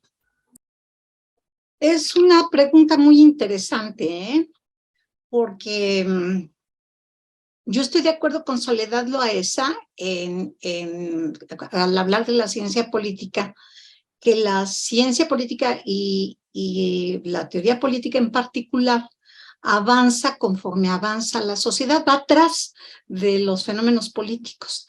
Así ha sido desde Hobbes y Locke, y yo diría que desde antes, o sea, desde la época de Aristóteles, o sea, los precursores, en fin. Entonces, es una pregunta interesante porque efectivamente en el mundo nos enfrentamos a cambios pues muy fuertes, un poco lo que reseñó el profesor Cermeño, lo que analizó, pero nos encontramos de verdad ante un mundo completamente distinto al que era apenas hace unos años, por el avance tecnológico, por el cambio climático. Vean estos calores.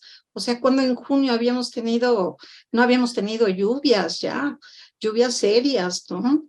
Y entonces hay un cambio en el mundo.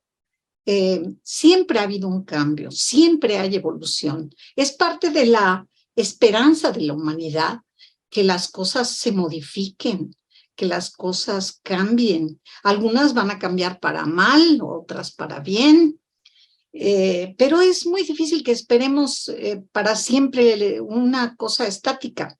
En el caso de los conceptos teóricos de la ciencia política, para centrarnos exclusivamente en lo que nos preguntan, pues más vale que no cambiemos muy rápido, que primero tengamos mucha claridad acerca de nuestras definiciones de los conceptos estos básicos que yo les presenté y otros muchos, el mismo concepto de políticas públicas, por ejemplo, los dos conceptos que manejó Héctor Samitis en su presentación acerca del nacionalismo y el cosmopolitismo, por ejemplo, que atañen mucho al desarrollo de nuestra disciplina, pero digo por el nivel de internacionalización de un modelo económico que fue empujado políticamente. O sea, creo que todos podemos coincidir en que el modelo económico neoliberal fue impulsado con políticas de democratización de las sociedades, que en muchos casos fue exitoso, en muchos otros no. Aquí se debilitó el régimen priista, de hegemonía priista, justamente porque el régimen se liberalizó y entonces pudo dar paso a una transición, se impuso el modelo neoliberal, pero al mismo tiempo se desgastó el régimen y cayó y se convirtió en un modelo, en un régimen que básicamente implantó fundamentos para una democracia, que yo no sería tan pesimista como el profesor Cermeño. Yo creo que el régimen democrático cambió por lo pronto las reglas del juego de sucesión presidencial, que a pesar de que lo queramos meter con calzador, digo, el fenómeno presente que estamos viendo a modelo antiguo, pues la verdad es que es otra cosa que todavía vamos a tener que estudiar. Entonces sí, los conceptos pueden ir evolucionando y cambiando, pero hay conceptos básicos como Estado, régimen político y sistema político, y el mismo concepto de gobierno que no abordé yo, porque es de muy bajo nivel de abstracción. Entonces, creo que estos conceptos sí tenemos que ponernos de acuerdo primero, y creo que ha sido un proceso largo a nivel internacional, en donde efectivamente hemos sido influidos mucho por la influencia norteamericana, pero también por la influencia europea. No hay que olvidar la escuela política italiana, digo, pues de Maquiavelo hasta Sartori. Yo diría, la ciencia política está empapada de la escuela italiana de ciencia política. Igual la escuela francesa. Bueno, y tenemos a Weber como el alemán fundador. Y cuando yo dije que me enamoré de la teoría política, Héctor, no sé si te acuerdas que dije eso hace muchos años, pues por supuesto que me enamoré, pero no me enamoré de Easton. Digo, pues la verdad no es bonito su esquema, es muy simplón, pero es muy útil para estudiar los sistemas políticos de cualquier tipo. En fin, creo que sí hay evolución, que la ciencia política y la teoría política en particular tiene que ir apoyándose en los cambios para ir analizando nuevas cosas. Lo último que necesitamos es encasillarnos en fenómenos ideológicos y no ver la realidad, porque si no vemos la realidad concreta de la política en nuestro entorno, no la vamos a poder analizar. Yo creo que es necesario que nos quitemos camisas de fuerza intelectuales para poder entender la realidad, porque si no la entendemos no podemos teorizar y no podemos afinar nuestros conceptos. Es todo. Muchas gracias. Muchas gracias, doctora María Eugenia Valdés Vega. Doctor Samitis, por favor. Sí, muchas gracias, Omar.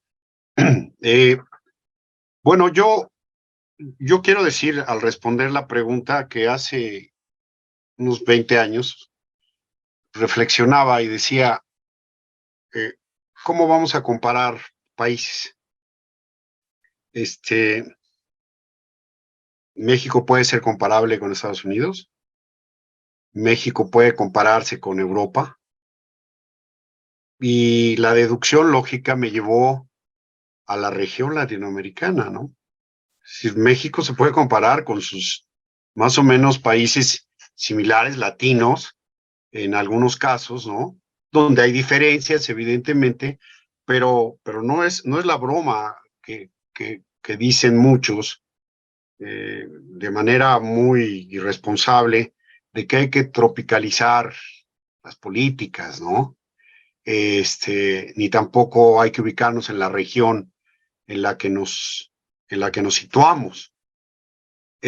Cuando hablamos de conceptualización, yo cuando hablaba de la democracia en México, de verdad, leía yo a Robert Dahl y medía hace 25 años los criterios de Robert Dahl para la democracia mexicana y pues no se cumplían, ¿no?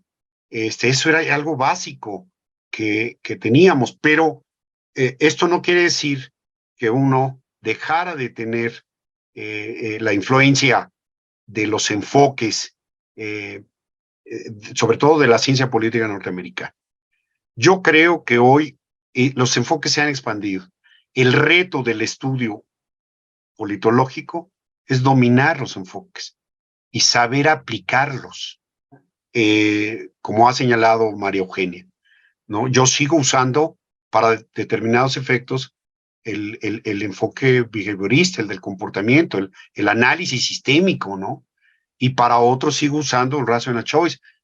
Pero eso no me debe de quitar, primero, ver cómo ha sido la experiencia del desarrollo de la disciplina en la región y en mi país, y de recuperar la tradición nacional.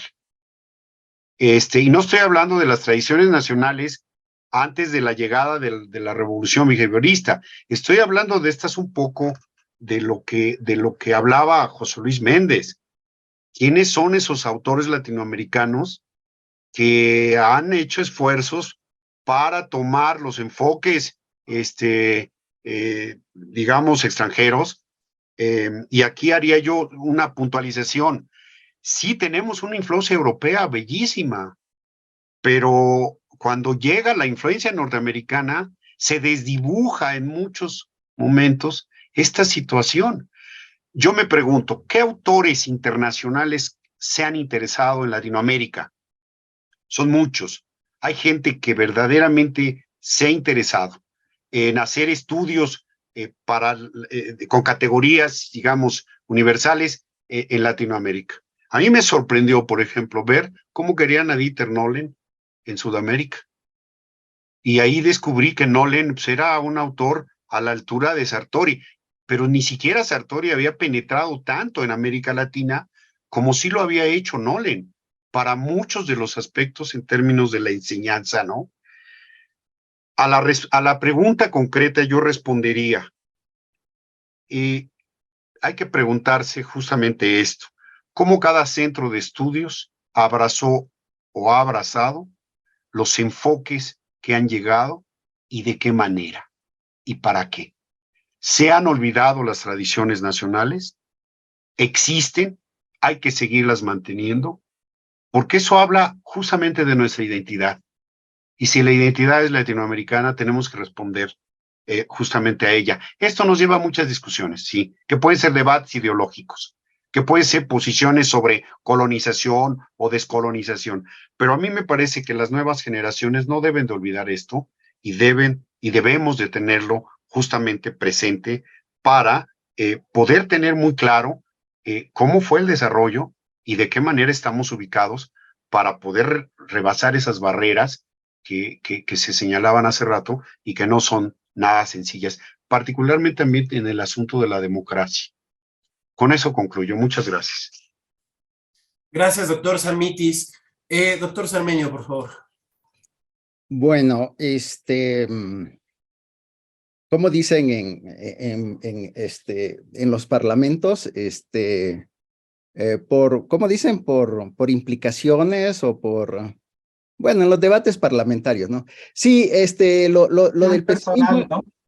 ¿Cómo? Por alusión personal. Eso, por alusiones. Sí, acepto, doctora Valdés, mi pesimismo intrínseco y profundo. Resulta que mi licenciatura es en filosofía, ¿eh? Entonces yo voy cargando por la vida una pesada carga normativa en todo, ¿eh? Entonces, y la vida sí requiere un equilibrio entre lo normativo y pues lo práctico, ¿no? Y yo supongo que esa tensión también atraviesa la ciencia política, ¿no? Hay que siempre platicarle esto a nuestros estudiantes, ¿no? Y yo creo que, sobre todo con la cuestión de la democracia, pues el problema es que siempre evaluamos a la democracia desde las grandes atalayas normativas, ¿no? Y esto tiene que ver con la pregunta que me hacen, ¿no? Sobre la ciudadanía. Porque, pues, ¿cómo le ganas tú al relato maravilloso de los ciudadanos griegos, ¿no? ¿Cómo le ganas tú al discurso de Pericles, ¿no? ¿Y cómo le ganas tú a esa idea de una democracia participativa griega maravillosa, que utilizan todos los populistas, ¿no? La democracia representativa, liberal, indirecta es mala y la democracia directa participativa es buena. Entonces, ese discurso que el pueblo bueno y los políticos profesionales malos. Entonces, en ese esquema tan maniqueo, pues todos salimos perdiendo, ¿no? Porque el desafío de la ciencia política, pues efectivamente es ese, ¿no? Encontrar las mediaciones. Me hacen una pregunta, ¿cuáles son los elementos de desciudadanización? Bueno, primero, digamos, la ciudadanía moderna es la ciudadanía liberal, que tiene un enfoque individualista, basada en un discurso de derechos,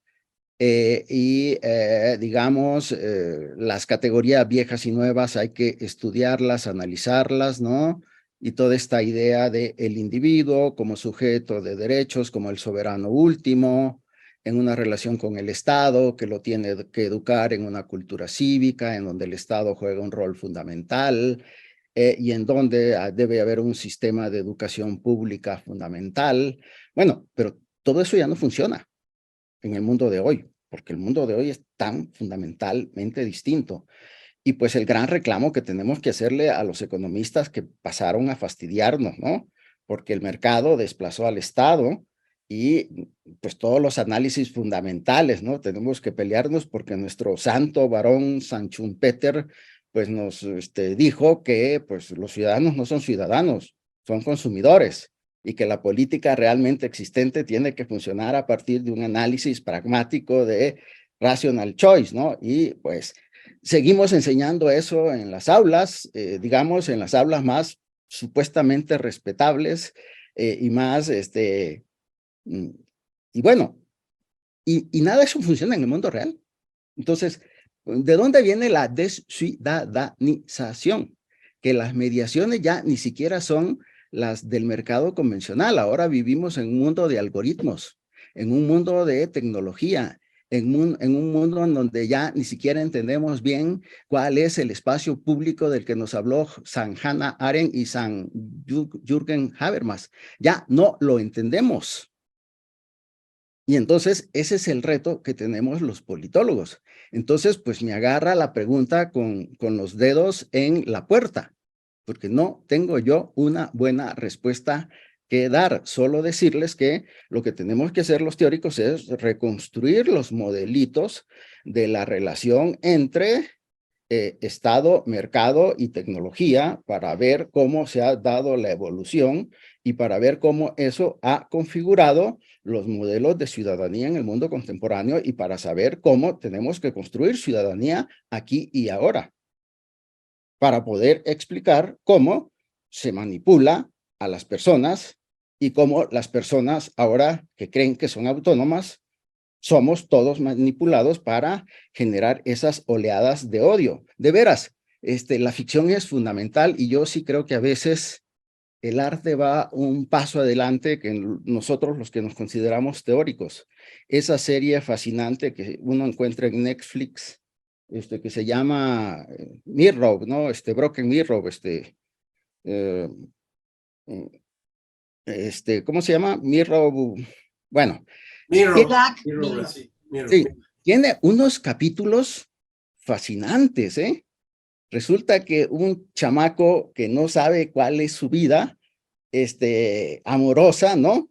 Que trabaja para una compañía en donde él mueve un muñeco grosero, que es una pantalla de un muñeco azul que dice barbaridades y que tiene fascinadas a las masas, realmente conecta en el espacio público con la ciudadanía. Y un agente de la CIA va con el jefe de la compañía mediática y le dice, aquí tienes oro molido, cuate. Este es el mecanismo para manejar los mensajes en el espacio público. Y entonces, por eso les digo, no sé yo, porque el modelito de los años 60 de la cultura cívica parroquial, pues ya no nos dice nada o no nos dice mucho. Pero evidentemente, podemos saber cómo se produce la desciudadanización. Yo creo que el desafío está en cómo construir ciudadanos, pero la idea de que somos realmente soberanos y que la democracia a través de las urnas nos permite elegir, bueno, yo sí creo que eso es voy a decir una barbaridad y por favor apaguen las cámaras y no digan que yo lo dije, pero vendemos mitos colosales. No sé qué dirá el doctor José Luis Méndez, pero dígame, doctor, ¿los ciudadanos influimos en las políticas públicas de verdad? ¿Quién formula, decide, establece? ¿De verdad las elecciones deciden las políticas públicas? Perdone que me ponga como público y le haga la pregunta, porque realmente no lo sé. Entonces, lamento no poder responder a la pregunta, pero yo sí creo que estamos en un mundo en donde tenemos grandes retos los que nos atrevemos a decir que vivimos y trabajamos para pensar la realidad y porque, miren, en la tumba de Marx, allí en Londres, todavía está esa frase de que los filósofos interpretan el mundo y lo tienen que transformar, porque yo ni siquiera sé si de veras lo estamos interpretando bien, ya no se diga transformarlo, ¿no? Ahora, de que el mundo está cambiando, cambia. Y de que hay gente que lo está cambiando, pues hay gente que lo está cambiando, ¿no? Perdonen que sea tan ambiguo y tan incompleto en mi respuesta. Muchas gracias. Gracias, doctor Cermeño. Doctor José Luis Méndez, por favor. Bueno, pues muchas gracias, Omar. Trataré de ser muy breve porque creo que el tiempo ya es corto. En relación a la primera pregunta, pues las disciplinas del campo de políticas públicas principalmente yo diría que son la ciencia política, como ya lo señalé. En segundo lugar, la economía. La economía ha sido muy importante para el campo de políticas públicas, sobre todo para las etapas de diagnóstico y evaluación, que son bastante técnicas y bastante cuantitativas. Pero sin embargo, otras disciplinas como la sociología o el derecho también han tenido una influencia, y la filosofía hasta cierto punto también, ¿no? La teoría política, por ejemplo, yo decía que en México el campo de políticas públicas inició, ¿no? Y no es una crítica, es simplemente un señalamiento factual. Inició sobre todo con base en la teoría normativa, la teoría política, de cómo deberían actuar los gobiernos, ¿no? Eso es lo primero que diría. Lo segundo tiene que ver con la discusión que se ha venido dando y que pues yo por desgracia ya me perdí, lo lamento de verdad. Me hubiera gustado mucho oír las presentaciones de ustedes anteriores, pero me fue imposible. Pero veo que pues hubo un debate sobre los conceptos, ¿no? Que utilizamos en América Latina en relación a los conceptos que se han desarrollado en la ciencia política mundial. Yo adoptaría un enfoque muy parecido al que Héctor Samiti señaló, que es pues ni de rechazar ni de aceptar totalmente, ¿no? Sino de aceptar en principio, discutir, criticar, cambiar, adaptar, más que adoptar todos esos conceptos. En el campo de políticas públicas eso ha sucedido hasta cierto punto, ¿no? Los conceptos de políticas públicas, como ya se señalé, pues provienen en buena medida de Estados Unidos, ¿no? Una sociedad pues de tipo más liberal, ¿no? En muchos sentidos, otro país, otra cultura, otra circunstancia, otros problemas y retos diferentes al de México. Por eso, pues mi enfoque ha sido tratar de adaptar esos conceptos a México y América Latina, ¿no?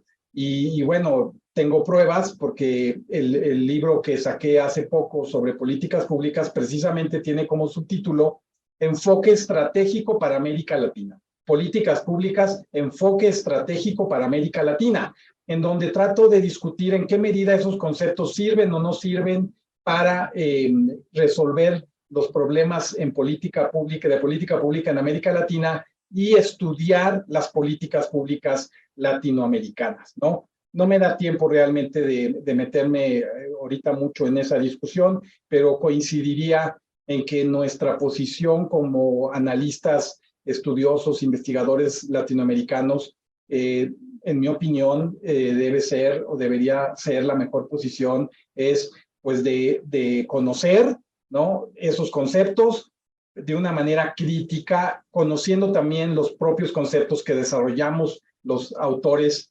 latinoamericanos y que han desarrollado quienes nos han precedido en el estudio de nuestros respectivos temas.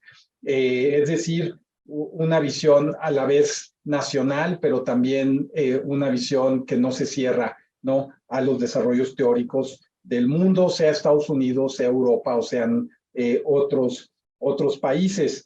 En relación, por último, a la pregunta que me hace Ángel Cermeño, yo coincido contigo, Ángel, si me permites tutearte, yo coincido contigo. Realmente el pueblo no es un pueblo soberano. De hecho, hay un texto que utilizamos mucho de un autor de Estados Unidos que se llama Chad Snyder y que puso como subtítulo a su libro sobre la democracia, El pueblo semisoberano. Y yo coincido en relación a este tema con él. Es un texto viejísimo, de 1960, pero que aún así yo creo que atinó en señalar al pueblo como no soberano, pero tampoco totalmente fuera de las dimensiones de formulación y decisión de políticas públicas. ¿En qué sentido? ¿No? Él es todo un libro, no lo voy a explicar aquí, pero no, el pueblo, la sociedad civil no es soberana, de eso es un hecho, porque el que elijamos gobernantes no nos hace soberanos, ¿no? Definitivamente, pero a la vez yo creo que sí hay cierta incidencia de la ciudadanía en las políticas públicas y eso depende de varias circunstancias. Uno, el tipo de política pública y dos, el momento, ¿no? Yo creo que hay ciertas áreas de política pública donde organizaciones de la sociedad civil sí han tenido históricamente una influencia muy importante. Por ejemplo, medio ambiente, ¿no? Por ejemplo, derechos humanos. Todas las organizaciones defensoras de derechos humanos han sido muy importantes en el desarrollo de la política de derechos humanos en México, ¿no? Desde los años 70 y 80. Buena parte de la legislación medioambiental en nuestro país se ha debido a el activismo de importantes organizaciones de la sociedad civil de tipo ambiental, ¿no? Si nos vamos a otras áreas, ¿qué les puedo decir? Para irme, por ejemplo, a política monetaria. pues no hay ninguna organización de la sociedad civil que actúe en lo que es la política monetaria, y allí el Banco de México, ahí no decimos nada, y porque es un área muy técnica, ¿no? En la cual es difícil decir si la tasa de interés debe subir o debe bajar. Entonces, yo pensaría, Ángel, que es por áreas, ¿no? La manera en que debemos verlo, y ni es totalmente negro ni es totalmente blanco. Y también son distintos momentos. Ha habido momentos en los que se ha fomentado la participación de las organizaciones de la sociedad civil, que tampoco es la sociedad civil ni es el pueblo. Son organizaciones de la sociedad civil con sus propios intereses, sus propias agendas, ¿verdad? Pero que tienen un contacto con la sociedad civil, ¿verdad? Entonces, ha habido gobiernos que han fomentado su participación en México y en el mundo, y ha habido gobiernos que la han bloqueado, ¿no? Este gobierno no las ha favorecido, pues es un hecho, está en los dichos del presidente. Otros gobiernos las han favorecido más en el pasado en México. Entonces, pues esa sería mi visión, Ángel, sobre en qué medida somos o no somos soberanos. Y con esto terminaría, Omar. Muchas gracias a todos y todas por sus conclusiones. Lamentablemente el tiempo dictamina que nos ha rebasado y pues bueno, no queremos restarle mayor tiempo a la siguiente mesa. De verdad que les agradecemos muchísimo su participación, a la doctora María Eugenia Valdés Vega, al doctor Héctor Samitis Gamboa, al doctor Ángel Cermeño y por supuesto al doctor José Luis Méndez. Muchas gracias por su participación en esta primera mesa de las Jornadas de Ciencia Política 2023. A las personas que nos han escrito a través de las diversas redes sociales, Eduardo Hernández, Alberto Arellano Ríos, Luis Ángel, Marco Antonio Alanés, Rita Valderas, en fin, varios que nos han comentado por aquí, les mandamos saludos, gracias por seguirnos. Y pasamos a la siguiente mesa, la número 2, aproximaciones al populismo, que estará por iniciar ahora mismo. Gracias a todas y todos, que tengan una muy buena tarde.